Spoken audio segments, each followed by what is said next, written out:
टकला तारा दुल्हा के मारे आइल बा हां लंगड़ा तो हर गाड़ी मारे आइल बा तो हमारा के रियाज करे के बताओ तले हां भीड़ भगावन ब्यास हमारा कहता रे कि भीड़ भगावन लिखवा दलो हां तार लोग तो गवला पर जीरा दे के आगे से लोग चल दे रहे कौन कोकिल कंठ बिजली रानी के बहन गावत रे तोरी वाला रियाज करे के हमारा कहता रे हां आ गीत गावत रह तू 1964-65 वाला कुली हां एक हमको नया मैटर नहीं कहे ना एगो लय कनी है तो ओकरा के हंस के टार दला हां रुआ टूटी है गरीब के ये लय बजर में है नचनिया कितना सुंदर पुरान जुली है हां कहता रे खोजड़ी हो हां आई लेके आइल बड़े हेमंत गिरी के सरवा लौंडा हबी कटाइलो रे हेमंत गिरी में लौंडा हो ओकर अभी व्यवस्था टंचे भाई काहे निकन सटो तो करिया में एक बार सटले हो तले इनका से पहले हाथ भर के ऊ अपन टाइट को दरला सर दे ए लौंडा त नहीं ओ में कहता कि हमारा बियाह में दो गो बाउंसर आइल बड़े एगो टकला बा एगो लंगड़ा बा टकला तारा दुल्हा के मारे आइल बा लंगड़ा तो हर गाड़ी मारे आइल बा यार रउआ बताई लंगड़ बाउंसर होला छी माने रउआ सब विचार करी ए लौंडा के ही नहीं के बुझात करे लंगड़ हाथ गोड़ से बरियार जौन होई तोनु बाउंसर बनी कि तू जना के ढकेल देहलस तू जना के साइड को देहलस बाकी सही कली हो इहो कहल है कि लंगड़ से आनहर से ना झुराए ना सही कहल सही निमन सज रहीबो हेलो से हां ते लोग 5 मिनट लड़ाई झगड़ा क के छोड़ दी हां लंगड़न सज रहीबो हां टुटहिया गोड़ लपेट दल से ठेहुनवा के ऊपर उठबो करबो न भागे खाती तो कचरैला बेंग नियर संग से घसटा दे लगोला उतर के छोड़ी ना एकदम जगह पर रही भले गोड़ घिसियाता बाकी तीसर का गोड़ जगह पर रखल कि हटिया मत जे भागे न अभ्यास कोई बड़े रहो फुहर का और कतनो हम चाहिए पहले शुरू करके निमन निमन गीत होके निमन गावते में एक दो फुहर बोलिए दिए कभी तार जवाब नहीं की देले कॉम्पिटिटिव बात बोलता नहीं तार कहल बात होई लागो तारे कहे कि हमरो गैस के एजेंसी बा हां बा द्वार पर अभी चूल्हा में खाना बनता लागो तारे कहे कि गैस के एजेंसी बा 500 रुपया फिर हमरा के पुरस्कार दिले बने भैया निर्मल बाबा गोपालगंज से तारे के 500 रुपया निर्मल बाबा दे हुई ना ना यहाँ के जनाऊ कि नहीं गोपालगंज के हमें हालांकि तीनों जिला तो मानी कि हमने के सारण जिला के तीनों आदमी अंश हैं गलती ना नू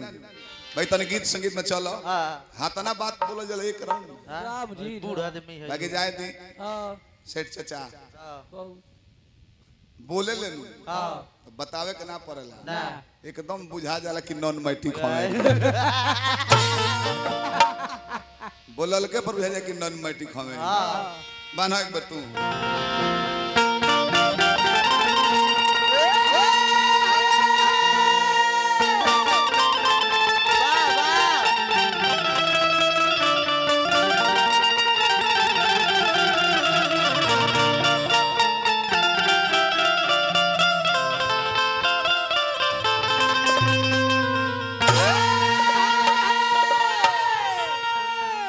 बांधे के कोने तरह से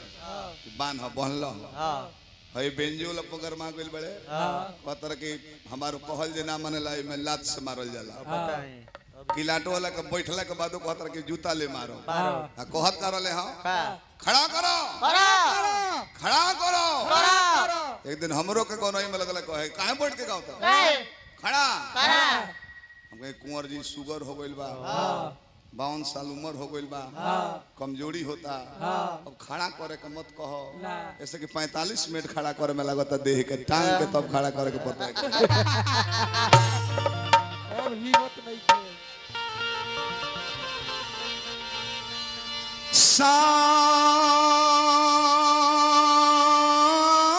सावरिया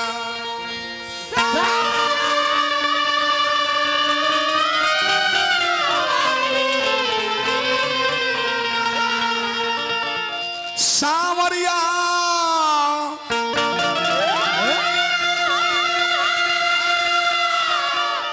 सावरिया रे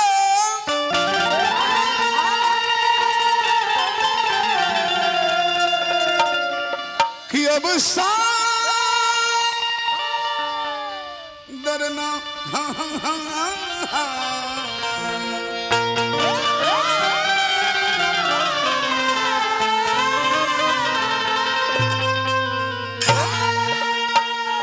हमके हई तहार आत्मा जाने ला कुंवर जी हाँ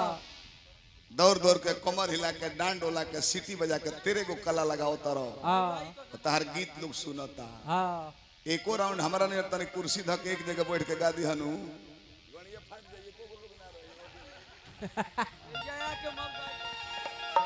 प्रोफेसर में दोबारा दोबारा दूसरा क्लास के लड़कन के ट्यूशन पढ़ावेला मास्टर में अंतर ना होला लेक्चरर में प्रोफेसर में प्रिंसिपल में 200 रुपया घंटा पढ़ावेला ट्यूशन घूम घूम का मास्टर में अंतर नहीं है होला होला अनएजुकेटेड पर्सन बोलने का तमीज नहीं है एजुकेटेड पर्सन के बीच बैठ के वो गलत बात बोल रहे हैं ओकर जवाब दी खत्म आदमी घर ले ससुरारी हाँ काजू खाए के आई हाँ तो कजुआ खास ना पहले ना न पछवा बोर ले हाँ गड़िया में तब खास अरे अरे राम तय कर हितवा देखलस कर केरी अरे तुम भी क्या कर रहा है पागल हाँ कल के चुप रहा चुप रहो एक बार लीची खा ले रहनी हाँ बिया फंस गई रहे लो बड़ी गजन भइल निकाले में हाँ भाई यही से हाँ पहले नापी ले ली लेकिन आराम से आ जाए कि ना तब खाई ले कोनो चीज एमे असली शब्द आई लको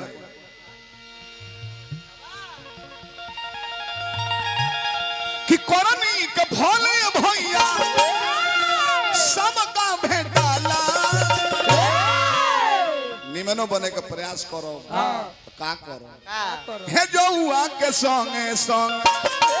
हे जौआ के संगे संगे भुनवो पिसाला जौआ के संगे संगे भुनवो पिसाला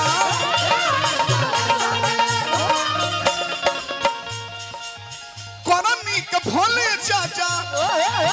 करनी के भोले चाचा सबका भेटाला बाकी जौआ के संगे संगे भुनवो पिसाला जौआ के संगे संगे भुनवो पिसाला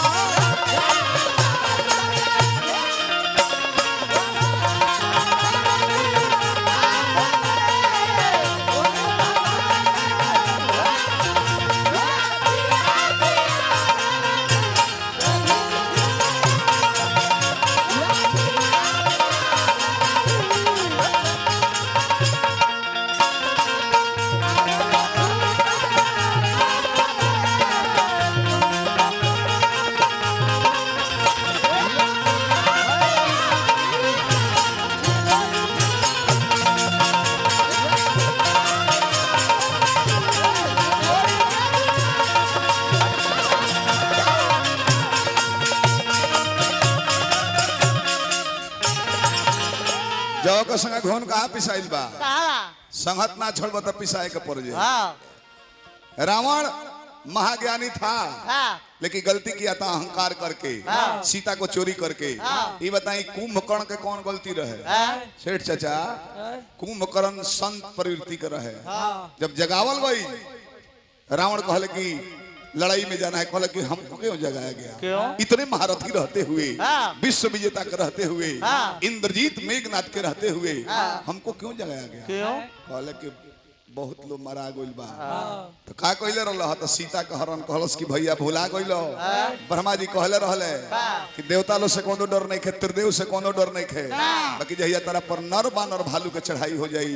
बोलो सन रही त नाश हो जइबो अरे नीच जगदम्बा को लाके सठ चाहत कल्याण अरे ना लेके लौटइबो कलश की वक्तव्य करने के लिए नहीं जगह है जाना है तो जाओ नहीं तो रावण अपनी लड़ाई लड़ना खुद जानता है टूट सकता है लेकिन झुक नहीं सकता है कुंभकर्ण भर भर आंख आंसू लेके कहल के भैया जाता नहीं भाई से विमुख होके का करो लेकिन लौटे के इंतजार मत रावण सीता के लेवैले चोराई फोकट में मदाई गोइले कुंभकर्ण भाई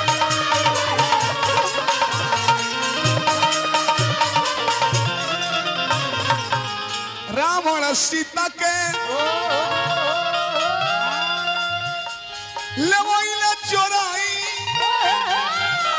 लेवइले चोराई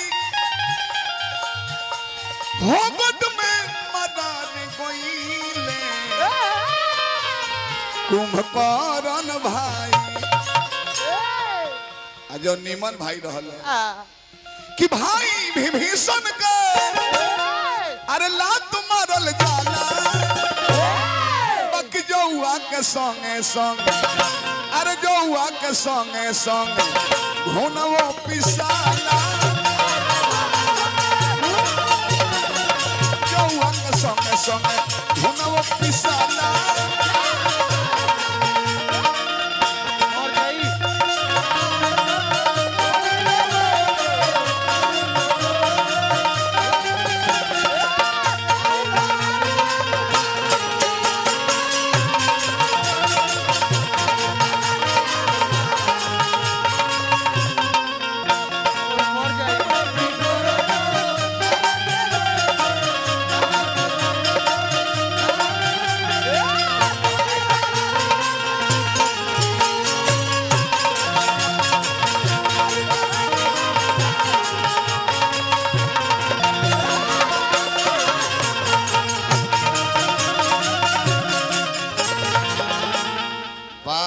मर जाई चोरा चोरी वाला भाई तरह मान गरी दिमाग बा मेहनत से नहीं तो बड़ा सूद के 3 जना से देहो दबवा ले तरह